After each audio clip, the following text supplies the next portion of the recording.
Kejulinu ilang kabeh. Lara boyong kejulinu panu kurang kabeh otok. Pun iki wae kaya Mbak Mutiara nembang. Nggih, matur nuwun. Tesih kathah sanget menika pamundutan saking para dulur-dulur sedaya wonten ing Laladan Kerambi mriki, Pak. Monggo pinangkati. Kang Gareng, wonten dawuh, Mas. langsung Mbak Venezuela. Mbak Sela. Yo, Jemenen. dados. Yuk. Sabto.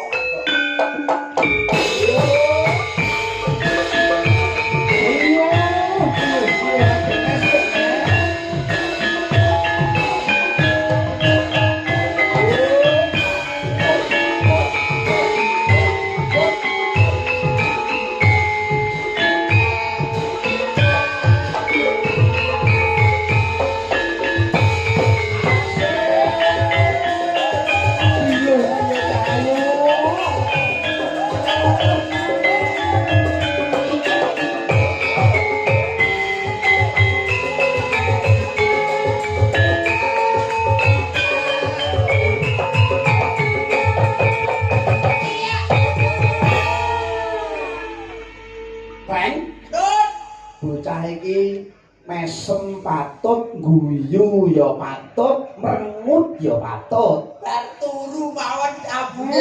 Bocah kaya ngene iki tenan kok. Iya tenan kaya. Saestu lho padalan. Irunge ya manggon ana kono to, Ren. Jan kaya plurutane cah TK. Pundake ndaplang paribasane kaya pikulan dawet jagung. Iya. Napa astane ganti wong mentah. Paribasane kaya tugure kok manggone ning sampung. Iya. Sikile. Iya sikile, Ren. Rengen. Kaya wong dukung arep kaya engko dandane malah kok. Ya mboten, Nduk. Sowan kene Pak Jumani, Nduk Bela. Nduk Sela. Nduk Sela. Asma Jakob sinten? Venezuela Augustiaratna Ramadhani. Ya, dari mana, Nduk? Saking Ponorogo, Pak. Aslinipun dari mana? Ponorogo. Ponorogo itu lho Jabon, Sumaroko, Jabung, Ponorogo kota lho, Kang. Kota, Pak. Ponorogo kota. Ya Allah, lah iki kota lho, Mas. Iki jebul Coblok, Pak. Iki kanca ini pun tambah bayang kae. Nggih. Oh, ya. Sing niku to, Pak. Masa kancamu, Ren? Kancaku iki bocah ini iki lho Mas. Pun sewu nek kaya sing ngendang Mas Begon. Ora gelem. Kaya sing jaipon iki dulur saka Jawa Tengah. Ya ora gelem. Senenge nek duwe bojo ngene iki kaya aku, Mas. Perahu-perahu kaya ngono kuwi? Heeh. Kuncine siji dheweke kuwi. Kuncine apa, Ren? Gampang diapusi. Nek tuwek iki diapusi penak. Pokoke sambel lak citik ngono wis dulu ya. Dipinangkani menika lelagonipun ingkang jumbo kalih kawontenan, Nduk. Menika kathah sanget pamundutan Mas Dalang. Menika Nduk Sela kapurih nembang menapa? Kitir Sumilir. Kitir Sumilir. Kitir Sumilir. Ah, nek kitir Sumilir iki aku pilih dadi alarone. Nggih. Kang Gareng. Nduk. Kitir Sumilir menika ciptaanipun Ki Gedung Siswantara. Leres. Kitir Sumilir. Lah, Niki langsung nggih. Sabto Ardo. Kitir Sumilir Mbak Sela.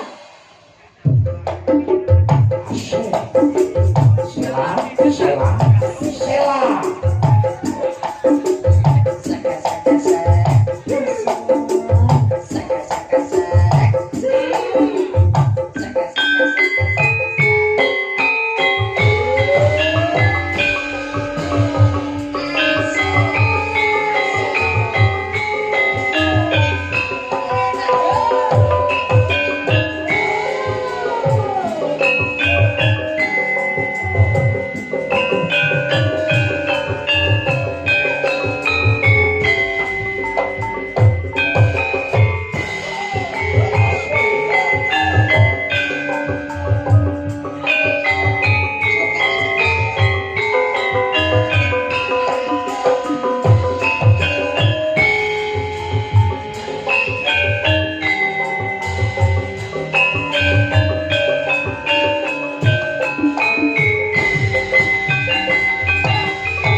Sela. Tepuk tangan. Wah, Sinden Ponorogo kita semakin maju, semakin pinter, semakin cerdas. Wah, jan luar biasa nggih Cahayu. Nadyan SMP luar biasa. SMP ini pundi Cahayu? SMP kalih, Bapak. SMP kalih Ponorogo. Wah, jan wis seswiya kaya ngene ya, Rek. Bocah SMP ya Mas kaya ngene. Moderalah aku rek wis tuwek sik to, keturunan kaya ngene. Mbak Sela. Mbak Sela. Nggih. Nyuwun pirsa ya, Nduk. Kok pinteremen ki muridé sapa, Nduk? Muridnya niku lho Pak, sing ngendang niku lho. Oh, Mas Bengkol. Nggih. Sing paling imut. Beda, Nggih. beda. Nggih. Oh, muridnya bengkel kok layak suaranya kepetake kok boten rumpung ya. Terima kasih Jo. Sukses selalu menjadi sinden yang muda. Amin. Terima kasih. Pancen sapa, Rek? Lenggah piye Cahayu, Pak? Tenan lho ya. SMP kemarin mengkono kan gareng. Biyen rikala SD ngono saiki dadi bocah dadi mahasiswi yes kaya ngene. Iya. Mula ilmu ki paling penting, mula ilmu ki regane larang. Iki mula aja latek diwos praktik kaya jaman biyen. Iya. Bocah SD terus diplayokne ning luar negeri. Saiki dari kuliah gen dhuwur, sekolahe ben dijul Mula ya pancen ngono kan gareng. Mula titip pelingku karo anak-anakku yen pancen isih golek ilmu. iki Golek kepinteran, aja keganggu pacaran. Bapak, Hah? Romo, Ibu, niki wonten panggilan. mau panggilanipun? panggilan ngono apa? Saking biasane. Oh, sing Pak Sunan. Oh. Panggil napa, Nduk Cahayu? Apa do mutiare kok sajane kok bar tunggu terus ndondok terus mlayu ngono. Pikantuk bungan, Oh, Mas. pikantuk bungan nggih. Mas disawer karo Mbah Sunan kok. Lah kuwi ya kaya wong tuane dhewe kok. Ora sak tenan kaya banget. Nyangoni anake iki sak lugune to. Ya. Matur sembah nuwun nggih Mbah Nek. Yo, yo nek diwehi aluse. Jenengan pengen mboten? Pengen mboten? Aku tak Mboten saking. kuku bayang yo. Nggih Mbah Nek menika nyuwun podang kuning. Oh, ya kuning kuning. Saiki. Mbah Nek, sakniki. Nyuwun saking. Oh, ora betah ketoke. Pun boten betah banen. Nggih, monggo. Yo kuning kuning. Nggih, langsung podang kuning. Nggih, minangkani menika pamunggitan Mbah Nen saking Laladan saudara. Nggih. Sing brengose kandel niku. Ayo, mesti Mbah Nen. Nek lek sing gundul kene cemul ya mburin. Yaene wis turu. Panggilan malih Bapak. Pripun niki? Anggilane sapa lho? Sapa lho? Oh. Ya yo cak anane rono. Ayo Pak Sunan. Ayo Pak Sunan saking sembilan. COD. Lah iki ya wis kaya bapakmu neh nek kuwi. Ya wis ora sambung. Lah wis gede isin lah. Ngono ae kok ya. Nggih. Nen. Kae pasen kopral kae. Iki Mbah Nen Putra lek iki Mbah Nen bakul wedhus Nyuwun Blitar mriku. Blitar. Wah, wah. Podang kuning nang Blitar. Nggih, langsung mawon nggih niki Nggih. digabung nih. Nggih, sak cekape niku kathah seniwati saking Mas Marsudi Bawalaksono. Nggih. Mbak Hani saking Tulungagung. Tulungagung nggih wonten wah jugete mengkelok bareng. Lah kok lek hati urung munggah wis to. Niku wis to. Ayam Langsung. monggo. Podang kuning. Monggo. Ya.